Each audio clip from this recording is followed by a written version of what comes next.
Assalamualaikum warahmatullahi wabarakatuh. Kepada yang terhormat Kekaisaran Joko Widodo, Maruf Amin, Cahaya Purnama, dan Paduka Yang Mulia Sri Mulyani Matanaswa dipandu Raden Inyuman Diagung Soekarno Putro, supaya dilaksanakan itu hukum karma balik dan hukum simalakama. Siapapun yang merubah ayat-ayat Allah dalam Al-Quran, itu berarti sudah menyelewengkan ayat-ayat Allah dalam Al-Quran itu adalah hukum.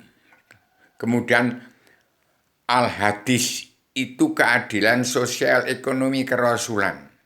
Jadi barang siapa merubah, mentafsirkan tidak tepat sasaran pada petunjuk Allah dan tuntunan Rasul dalam Al-Quran hadis, itu iblis dakjalanat yang sudah kehilangan jati diri dan kehilangan jati diri bangsa. Kehilangan jati diri bangsa, kehilangan jati diri sendiri. Jangan ditafsir-tafsir, jangan dirubah-rubah ayat Al-Quran dan Al-Hadis itu. Itu wajib dirasakan. Itu adalah ayat Allah dan tuntunan Rasulullah. Kalau sampai merubah itu, seluruh dunia akan kehilangan jalan mencari Tuhan, lebih berbahaya daripada bencana maut. Dimasukkannya Ahok ke dalam kabinet, itu kita ingat zaman revolusi, zaman Raja Abraha. Pendiri 95 dalil Martin Luther, itu sekarang masih lekat di jiwanya Ahok. Karena nyeleweng daripada Injil. Injil juga dari Al-Quran. Kemudian sekarang saya menciptakan tatanan dunia baru dari Al-Quran hadis. Saya juga hanya bisa membaca 2 kalimat syahadat dan membaca Al-Fatihah. Tapi barang siapa merubah, saya tahu. Karena saya hanya bisa membaca itu, nggak bisa mentafsir-tafsir. Saya bersama bangsa Indonesia bersatu, bersama Kabinet Kekaisaran Joko Widodo untuk melacak sejarah agama. Nah, ini ke sejarah nggak boleh, ke agama nggak boleh, ke agama nggak boleh, ke sejarah nggak boleh. Ini Indonesia sudah main politik ke partai. Itu akan menciptakan tatanan dunia morat-marit penguasa bukan pemimpin. Jadi hati-hati, bangsa Indonesia bersatu. Kalau yang nggak mau pulang kepada sejarah dan agama, berarti akan melesat dari tatanan negara dan tatanan agama. Demikian saya ingatkan pada bangsa Indonesia bersatu yang tidak berfondasi pada Al-Quran hadis,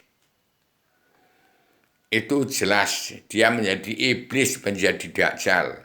Jangan rubah itu ayat Al-Quran itu, karena Al-Quran tidak ayat Allah, ayat zat itu ayat-ayat Allah setelah Allah menjadi Tuhan.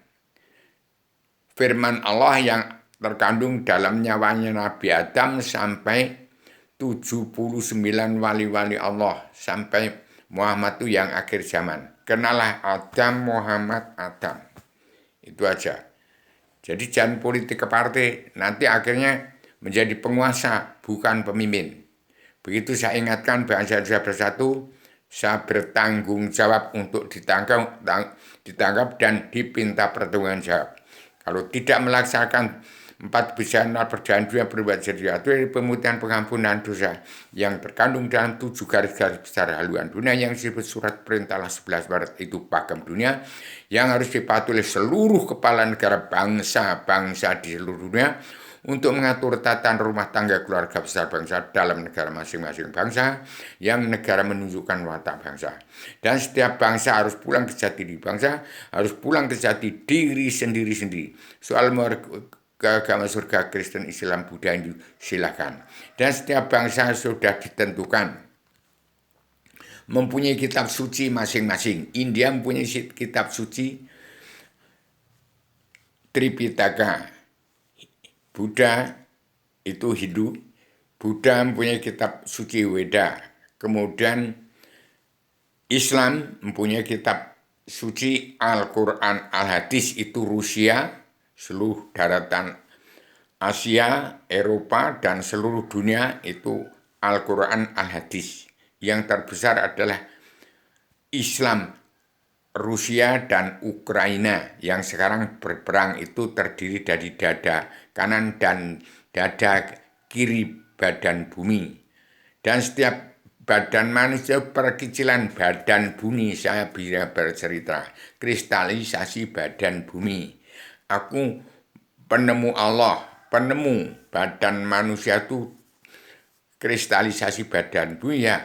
Perkecilan badan bumi, saya bisa bercerita.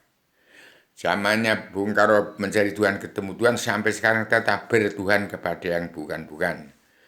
Sekarang mengiring manusia supaya bertuhan kepada Allah, ketunggalan Tuhan yang disembah. Jadi Bung Karno dan saya hanya penyambung lidah Bung Karno. Kalau mau kembali kepada Allah ketunggalan Tuhan yang disembah dalam beragama Islam, jangan merubah Al-Quran hadis dalam ayat-ayatnya. Itu firman-firman Allah, firman zat Allah yang meliputi seluruh alam. Kalau Allah ada di surga, itu ada di saya. Jadi tanyakan kepada saya. Saya bertanggung jawab secara radikal, universal, konseptual, koheren, konsisten, sistematik, komprehensif. Bebas bertanggung jawab. 9 pokok penyampaian saya akui itu. Saya bertanggung jawab. Jangan kehilangan jalan mencari Tuhan. Itu lebih bahaya daripada berjalan. Sekarang kembali kepada Al-Fatihah dan kembali pada 2 kalimat syahadat dan Al-Fatihah saja. Itu umat fitrah di bumi pertiwi yang tidak tahu apa-apa. Hanya taunya ya melaksanakan budi luhur, tidak melanggar tatanan negara dan agama yang dalam Al-Quran hadis. Begitu aja dulu. Supaya bangsa Indonesia sadar bangkit dari alam bazar dan berdalil pada Al-Quran hadis. Lepas dari itu akan menjadi kafir. Jadi jangan macam-macam akan merubah tatanan dunia baru ke depan ini. Begitu saya sampaikan, Pak Joko Widodo saya tetapkan, saya proklamirkan Indonesia merdeka jadi negara mercusuar dunia. Jadi hanya membalikkan pola pikir. Perdamaian dunia, perdamaian pemerintahan, pengampunan dosa. Yang penguasa sekarang jadikan pemimpin, gitu aja. Kembali, itu revolusi mental namanya. Kembali, Jokowi jadikan pemimpin. Jangan jadikan penguasa. Jangan ada lagi presiden. Begitu. Assalamualaikum warahmatullahi wabarakatuh.